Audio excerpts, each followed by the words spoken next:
Bueno, soy Marta Beckerman, economista, licenciada en Economía y tengo un máster en Ciencias en la Universidad de Londres.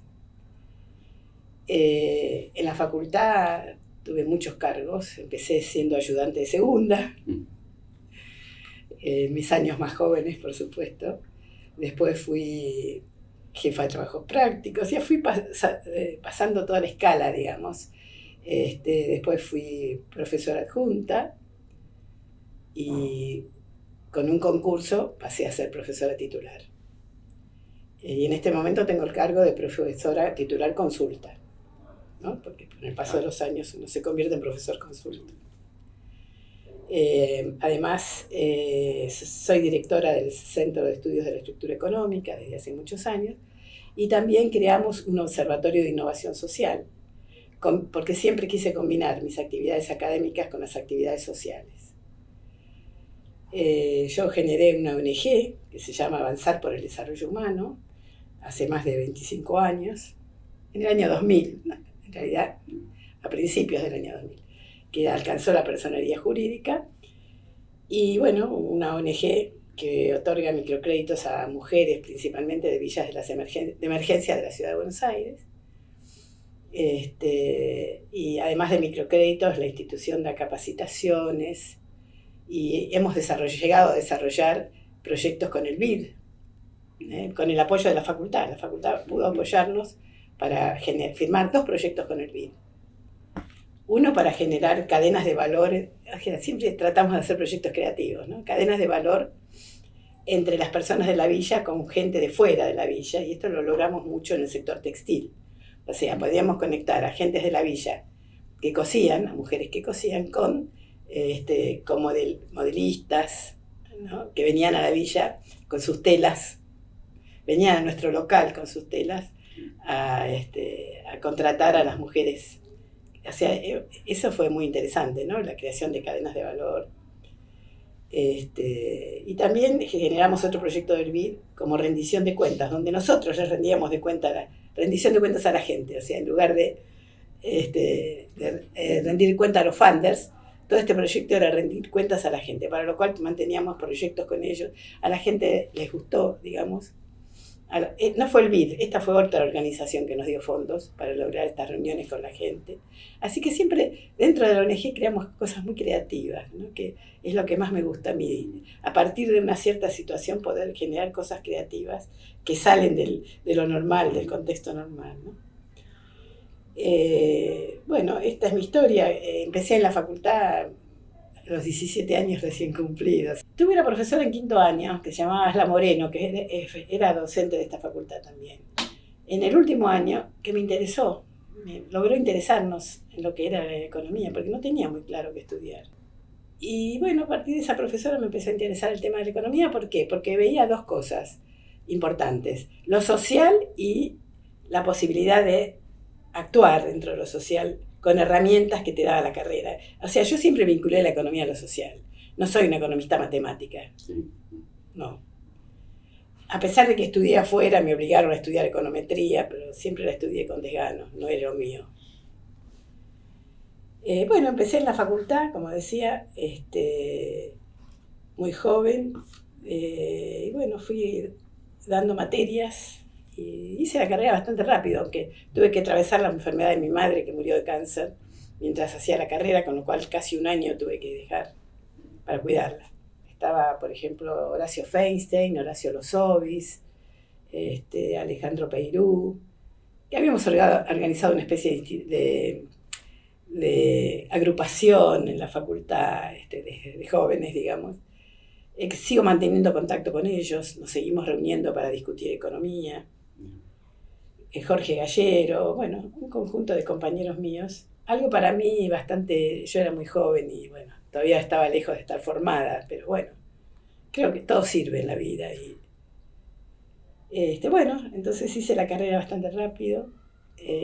Dentro de la carrera hay un profesor que recuerdo muchísimo, con el que la vida me dio la oportunidad de seguir conectada, que es Julio Olivera. Julio Olivera era profesor de dinero, crédito y bancos, la materia filtro. O sea, había mucha gente que no se recibía por esa materia, que la tenías que dar 2, 3 veces Y era el filtro. Si vos no aprobabas esa materia, te quedabas ahí. Yo la pude aprobar de primera vez, pero era muy difícil, muy difícil. Además hacía bastante matemáticas. Pero bueno, por eso lo recuerdo a Olivera como profesor y después como colega. Explico por qué. Luego explico por qué.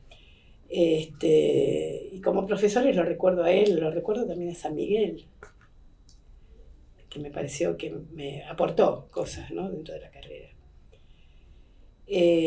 Bueno, como decía, terminé mi carrera y estuve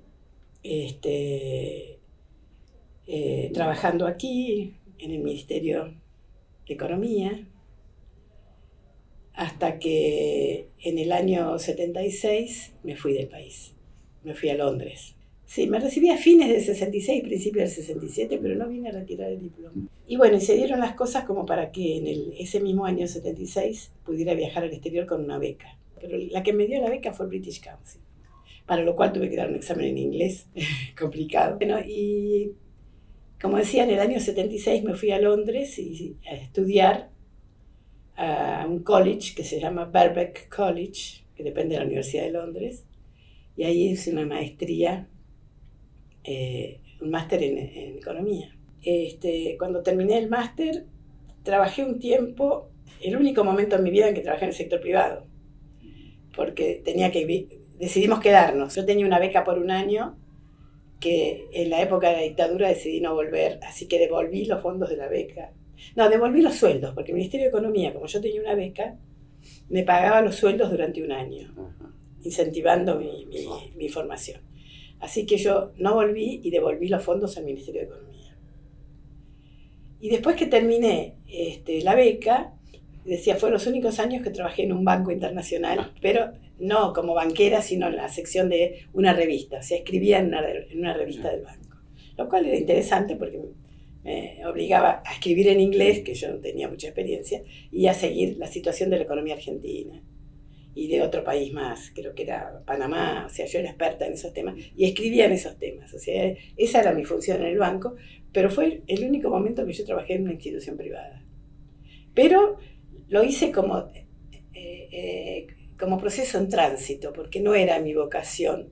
El sector privado no era mi vocación. Así que en cuanto pude tener un cargo en la Universidad de Sussex, me fui a Sussex, donde trabajé con Dudley Sears, como digo, que era un profesor estructuralista. Pero yo siempre tenía en mente volver a la Argentina, a pesar de que ya estaba muy asentada. Mi marido es médico y estaba trabajando en el London Hospital muy bien, le ofrecían quedarse. Pero las mujeres siempre somos las que queremos volver, creo.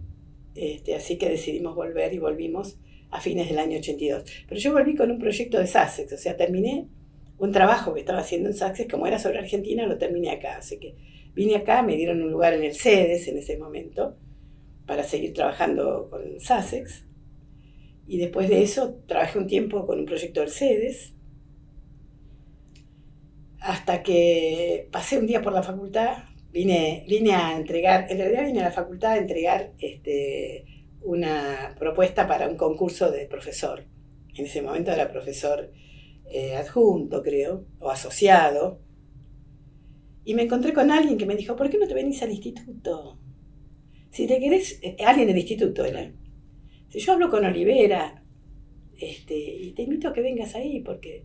Y bueno, y así fue como me metí en el instituto. Una de las cosas que me costó fue econometría, porque a mucha gente le obligaban a hacer un año previo de formación en econometría. Así que empecé mis estudios de econometría con dos problemas. No estaba preparada en econometría y no dominaba bien el inglés. O sea, y tenía una nena de 1 año y medio. Que además en Inglaterra está mal visto que una mujer con una niña pequeña trabaje. O sea, que no tenías muchas posibilidades de lograr ayuda. O sea, que mi primer año en Inglaterra fue dramático con la nena chiquita. Nos turnábamos con mi marido, no dormíamos, qué sé yo, para poder hacer las actividades que cada uno se quede con la nena. Bueno. Pero bueno, econometría era... Pero yo tengo una cosa que es que lo que no entendía se lo preguntaba en mi inglés rudimentario. un inglés muy rudimentario, pero yo sabía que me estaba jugando a la materia, porque yo no podía estar horas en mi casa descifrando. Entonces yo le preguntaba en mi inglés, y era un profesor que simpatizó con eso. O sea, me ayudó muchísimo, porque él veía que yo hacía un esfuerzo de idioma y de aprender, hasta que un día una inglesa me ve y me dice, la verdad que te envidio. Digo, ¿por qué? Yo hablo bien inglés y no me animo a preguntar. Lo más importante pasa por sobre qué sé yo, la vergüenza o los límites. O sea, yo tenía que aprender ahí, en la clase, porque no podía estar horas tratando de descifrar. Así que este profesor me ayudó muchísimo con mi inglés y todo. Pude manejar la materia, me esclareció muchísimo. Es un profesor que se llama Milbauer de apellido, que recuerdo con mucho cariño, por eso, porque además simpatizó conmigo. Y decía que yo era muy buena alumna, que pudo valorar, porque otro profesor se hincha y te dice, dejate de embromar y no pregunte más. Pero yo creo que mis preguntas le servían a la gente, porque yo me animaba, era muy exigente. Me dieron la posibilidad de hacerlo en 2 años, part-time. Pero yo tenía la beca por 1 año. Y sí, mi marido tenía una beca muy pequeña, también él había conseguido una beca, pero no podíamos vivir de eso. Entonces yo me dispuse a hacerla en 1 año. Con lo cual, como te digo, no dormía porque era muy exigente. Por ejemplo, una de las cosas que yo vi cuando llegué ahí, en la parte de economía, es que nos obligaban a escribir todas las semanas. Vos, en función de la clase, me parecía una técnica excelente, porque acá, en la carrera acá yo no escribía. Y ahí todas las semanas tenías que escribir sobre lo que se estaba estudiando. Y tenías que entregar un ensayo, en inglés además. Pero me acuerdo que el primer texto que tuve que escribir fue sobre Marx. Y eso me resultó más fácil, porque yo lo había estudiado Marx con interés. Así que hice un ensayo muy bueno, que empecé bien con esa materia. Bueno, y después todos los clásicos, los neoclásicos. Bueno, había que escribir toda la semana. O sea, fue muy exigente, muy exigente. Después tenía economía internacional. Mirá vos la actitud. Yo en economía internacional era a las 9 de la noche. Y yo terminaba a las 11 de la noche y yo tenía que viajar, era complicado. Entonces yo un día dije que yo no podía ir a las clases, que me ofrecía estudiar, pero no podía ir porque tenía una nena pequeña. Y el profesor me dijo, no, yo te voy a enseñar en particular a vos. O sea, que me daba clase a mí. Bueno, él se reunía conmigo y me daba clase. Sí, así que éramos menos alumnos, no, como te digo, muy exigente, muy exigente. Cuando tuve que rendir el examen final, me acuerdo que tenía una compañera argentina también, que estudiábamos juntas, y bueno, fue muy exigente ese examen. Entonces vos tenías que dar un examen de cada materia. Para mí el más difícil era econometría, obviamente. Bueno, así que superamos eso, y después de eso empecé a buscar trabajo. Claro. Era muy difícil encontrar trabajo. Empecé dando clases de español en las academias. Le mandé todo mi currículum a todas las academias que enseñan español. Y durante un tiempo enseñé español, que era una linda experiencia. Pude conseguir trabajo en este banco, que fue porque fui a ver al representante del Banco Nación, que era argentino, a decirle que era argentina y quería trabajar. Y él me recomendó a este banco, porque si no, no me llamaban. A tal punto que después que yo conseguí trabajo, muchos argentinos me escribían para decirme, ¿cómo hiciste para conseguir trabajo? En Inglaterra, en economía. Y por suerte en la entrevista no me preguntaron si tenía una nena. Porque yo había tenido otras 2 o 3 entrevistas, que no te llama cualquiera. Si tenía hijos, yo no podía mentir. Y eso me descarta. Los chicos, está mal visto que una mujer con chicos trabaje. O sea, en esta entrevista en el banco se olvidaron de preguntarme. Toda una concepción, la gente de buena posición económica los ponía en una escuela pupila. Pero cuando yo estuve, como además había un problema de desempleo, yo creo que el gobierno incentivaba que la mujer no trabaje. Bueno, yo, digamos, empecé a trabajar en el banco y no podía ir a buscar a mi hija, sino que contrataba a alguien que la vaya a buscar. Y había alguna gente que me juzgaba por eso. Había una china que un día me enfrentó, me dijo, ¿cómo no venís a buscar a tu hija? Después de un tiempo que me sentí un poco valorada en el banco, dije que por lo menos 2 veces por semana tenía que salir a las 3 de la tarde y recuperar los otros días de la semana. Me lo permitieron porque ellos vieron que yo escribía en la revista, veían que valorizaba mi trabajo. Es más, pedía que cuando pudiera ir a la biblioteca.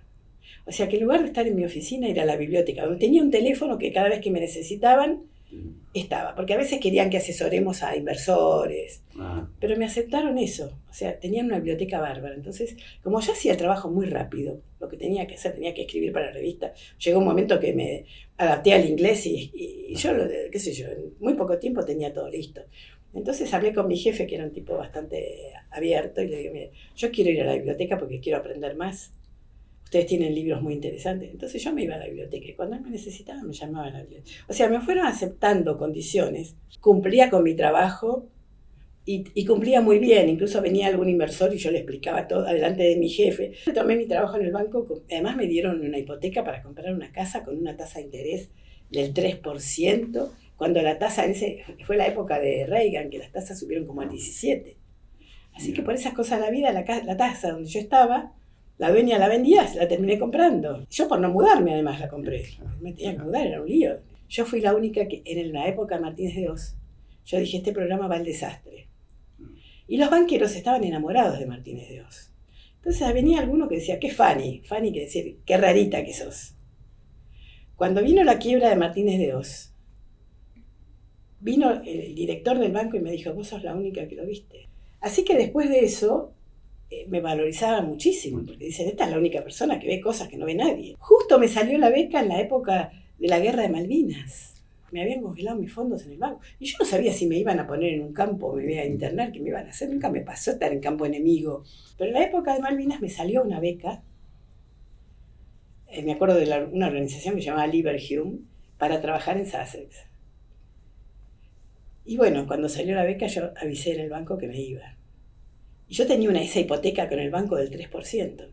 Entonces ellos me dijeron, para que vos vuelvas, nosotros te mantenemos la hipoteca por un año. Que mi beca en Sussex en principio era por un año. Entonces me dijeron, te mantenemos la hipoteca como si estuvieras. Y bueno, me fui a Sussex, pero mi idea era volver, así que yo la vendí la casa.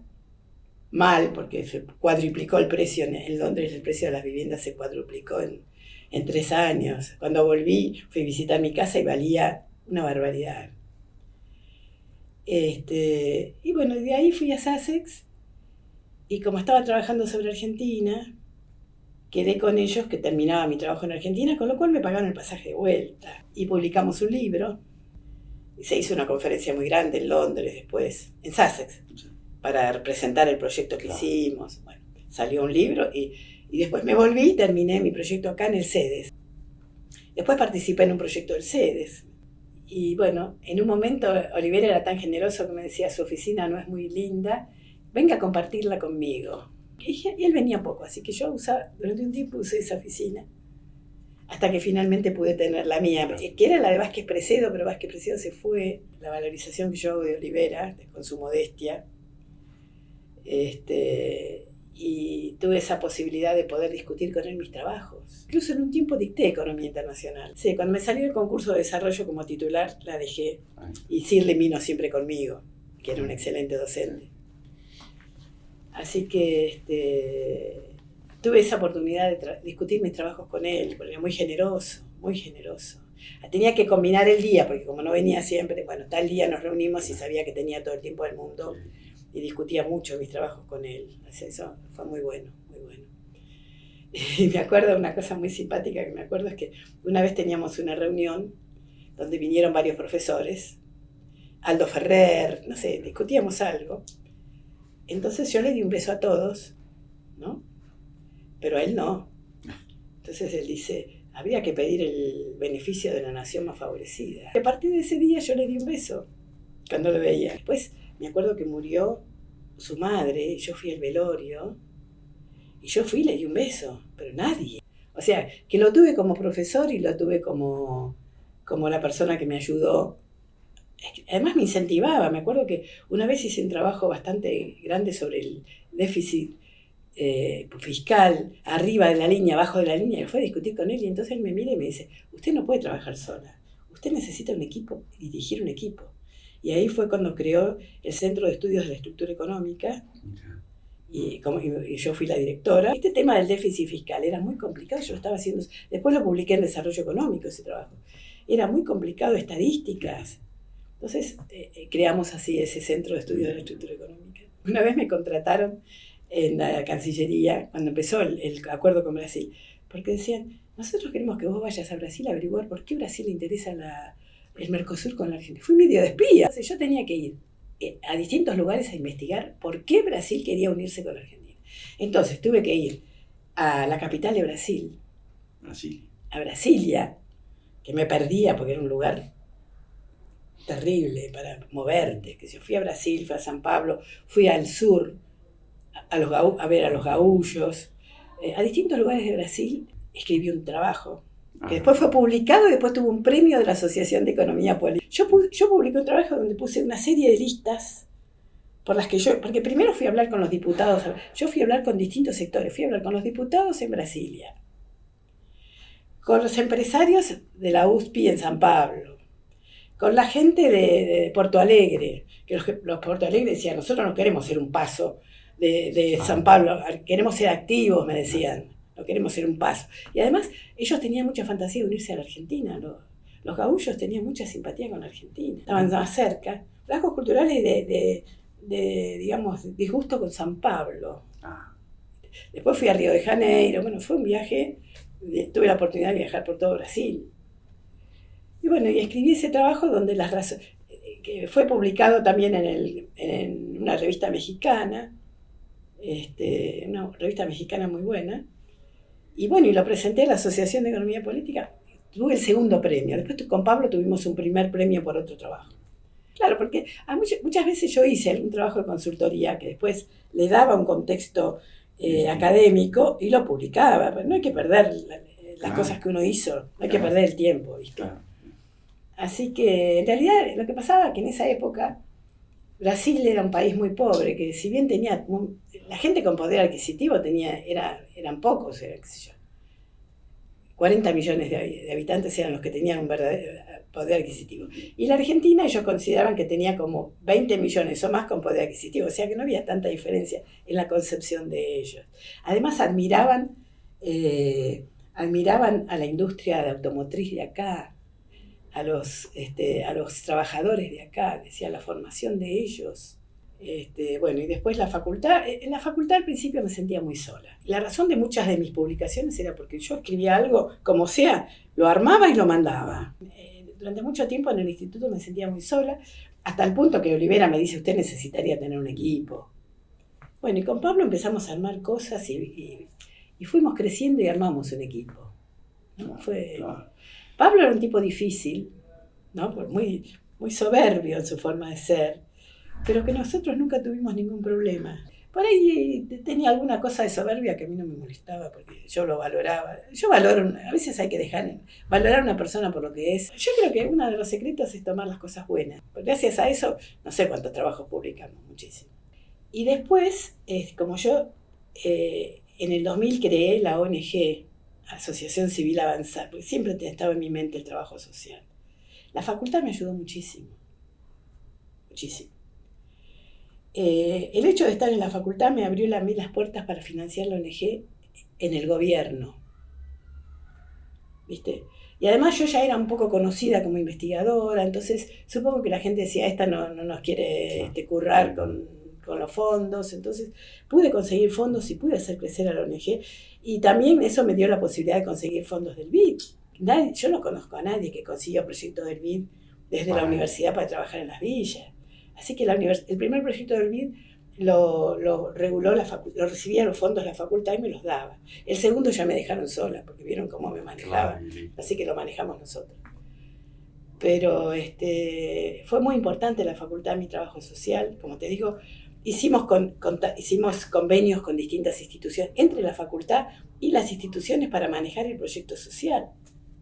O sea, tuve muchísimo apoyo de la facultad en ese sentido, ¿no? No es que hicieron cosas por mí, pero me abrieron las puertas. Es más, conseguí fondos del Ministerio de Desarrollo, del Ministerio de Educación, porque el decano le escribió al rector y el rector avaló que el Ministerio de Educación nos diera fondos para avanzar. Pero el decano le escribió al rector y el rector avaló esos fondos del Ministerio de Educación, así que conseguimos fondos del Ministerio de Educación. Que eso lo encontré en una reunión de posgrado, de economistas graduados que fui, y había alguien del Ministerio de Educación. Yo iba a esas reuniones a buscar fondos, gente que hiciera proyectos sociales. Es distinto a las facultades sociales, a lo mejor ahí hay más gente. No hacía el trabajo digamos, que también vale mucho, pero yo daba créditos y capacitaciones, o sea, yo daba la expansión de capacidades. Entonces, para mí, mi trabajo en la villa era la expansión de las capacidades de las personas. Coincidía con lo que yo decía en desarrollo económico. Si yo estudiara ahora, igual mi visión de la economía es distinta, ¿viste? Algunos nos desprecian porque piensan que si no haces matemáticas no haces economía. Y cito trabajos econométricos que dicen, he citado trabajos económicos, pero no es lo mío, a pesar de que estudié econometría y me tuve que tragar todo eso.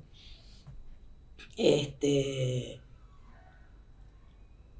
bueno, yo seguí como, después que me jubilé, seguí mucho tiempo en la facultad. Ya no escribo como antes. No sé, yo antes me sentaba y escribía un paper o escribía un artículo periodístico. Mi marido no podía creer, porque yo decía, voy a escribir sobre tal cosa. En una hora escribía un artículo periodístico, lo mandaba y lo publicaba. Ahora es un poco distinto. Ahora estoy en escribir, pero más en una escritura más libre. ¿Viste? Es un momento de tu vida donde vos decís... Pero, sin embargo, a veces me revelo, entonces digo, no, tengo que escribir sobre inflación, ¿no? ¿Qué dice este tipo? Pero uno ahora me siento mucho más, ¿cómo se dice? Crítica. Siempre fui desafiadora porque me parece que si vos desafías tenés algo que decir. Yo, desde mi perspectiva, el economista tiene que estar mucho más conectado a lo social. Yo, en desarrollo económico, llevaba a los chicos a la villa al principio. Les ofrezco hacer una visita a la villa, pero no es obligatorio. Primero definen si quieren, por mayoría. Y después el que quiere va, el que no quiere no va. Lo que vamos a hacer es contratar un ómnibus y yo les aseguro la seguridad o llevar a mis alumnos. Me acuerdo que nos recibía Margarita Barrientos. Al principio estaban muy asustados, pero al final se animaban. Y yo contrataba un ómnibus y los llevaba a los chicos a la villa. Yo me acuerdo que al final del curso les pedíamos una evaluación del curso. Y los chicos decían, para mí hay un antes y un después de esa visita. Yeah. Eso lo hice durante unos años, después me cansé. Y yo creo que tienen que tener un contacto, un desarrollo económico. Tienen que tener contacto. Para mí, un estudiante de economía, a mí me gusta más que se vaya a una consultora, bueno, cada uno es libre. Más que en una consultora para ver cómo ganar plata, el economista tiene herramientas para trabajar por la sociedad. Es como yo veo la imagen de un economista. ¿Sí? Entonces, yo siempre jugaría un carácter social con herramientas. Eso es lo que tiene que tener la carrera. Una perspectiva social con herramientas. ¿Cuál es el objetivo? ¿Cómo resolvemos este terrible problema que tenemos del 50% de la población bajo la línea? Ese tiene que ser un tema prioritario de estudio. Si no lo estudiamos nosotros, ¿quién lo estudia? Tenemos que tener política económica para resolver los problemas de la sociedad. Esa es mi perspectiva. Pero yo soy bias, como se dice, sesgada a lo social. ¿Sí? Soy una economista sesgada hacia lo social. Yo nunca trabajaría en una consultora. El único trabajo privado fue en este banco y dentro de una perspectiva de escribir. O sea que, bueno, yo creo que una carrera también induce a la gente, ¿no? Y dentro de las materias me parece que en cada materia tiene que haber una perspectiva hacia lo social. La macroeconomía, ¿cómo se da la macroeconomía? Vos podés hacer macroeconomía de formas muy distintas. ¿Dónde cortás el gasto público? ¿En los jubilados? O hay una serie de empresas que tienen Mercado Libre tiene beneficios. Ushuaia tiene beneficios. Son varios puntos del PBI, los beneficios a empresas que no lo necesitan. ¿Y qué le cortás a los jubilados o a los estudiantes o a la educación? ¿Cómo manejás el déficit? Entonces hay muchas formas de dar macroeconomía. En cada tema que vos das, hay formas de darlo. Y yo veo eso en cada materia. ¿No? ¿Cómo das macroeconomía? ¿Cómo das política fiscal? Política laboral. Bueno, creo que por un lado están en las materias que incluís y por otro lado está en la forma de enseñanza de las materias. Pero esta es mi perspectiva. Es mi perspectiva. ¿Cómo das economía internacional? ¿Cómo se inserta? Vos tenés que dar la teoría de Heck-Sherolin, la del comercio internacional, tenés que dar todo, pero tenés que dar una perspectiva de cuál es la salida. ¿Cómo asegurás un comercio internacional que genere inclusión social? Por ejemplo, esto. Porque vos podés aumentar las exportaciones con la soja, Entonces vos podés decir, hay que hacer política de incentivo de la soja, pero bueno, podés hacerlas. Pero ¿dónde está el eje? ¿Y dónde está el eje del crecimiento de la economía? ¿No? Desarrollo económico. ¿Cómo la das? ¿Qué perspectiva, no? ¿Cómo crece una economía? ¿Vos querés que se cierren todas las pymes como se están cerrando ahora? Porque achicás el mercado interno. Todo está relacionado, la macroeconomía con la microeconomía. ¿Cuál es la relación entre las dos? Ojo con la macro que haces para no afectar la micro. Si vos ahora estás haciendo una macro que hace cerrar a las pymes, que vos sabés que una vez que cerraron, lo que se pierde, había una palabra que ahora no me acuerdo, que es, ya la voy a recordar, pero que es cuando pasa algo no podés retrotraerlo, histéresis. Una vez que cerraron, no es que vos salís y entrás, entonces tenés que ser muy cuidadoso. Aún en una situación de problemas fiscales, tenés que ser muy cuidadoso dónde cerrás y dónde abrís. Estoy segura que en este momento en Argentina se puede hacer una política macroeconómica. Por empezar, no necesitas tener equilibrio fiscal de un momento a otro. Vos podés ir reduciendo el déficit. Porque en la medida que hay confianza, si expandís un poco la oferta monetaria, la gente la va a demandar el dinero. Si vos ves que tenés un gobierno que te inspira confianza, no necesitas hacer una cosa de shock. Estoy más dedicada a los proyectos sociales, porque es lo que me interesa. Yo tuve un chico que trabajó conmigo que se llamaba Guido Cataife, muy talentoso. Y me acaba de escribir para decirme que hay una institución que da becas a través de Facebook, no me acuerdo cómo me escribió. Que hay una institución que da becas, me dio el contacto, dice, yo sé que vos siempre estás en lo social. Creo que nosotros que tuvimos el privilegio de ser universitarios, de tener acceso a la universidad, creo que lo mejor que podemos hacer en nuestra vida es devolver. Es casi, yo lo pondría, no me gusta hablar de la palabra obligación, pero acordarnos de esto, de que recibimos un don, tuvimos la educación gratuita, tuvimos el privilegio de tener una carrera, de estar en un nivel social diferente al que no tienen un título, y que no tenemos que olvidarnos de que tenemos que devolver, en la medida que cada uno pueda, desde sus conocimientos, porque todos podemos devolver desde los conocimientos que tenemos.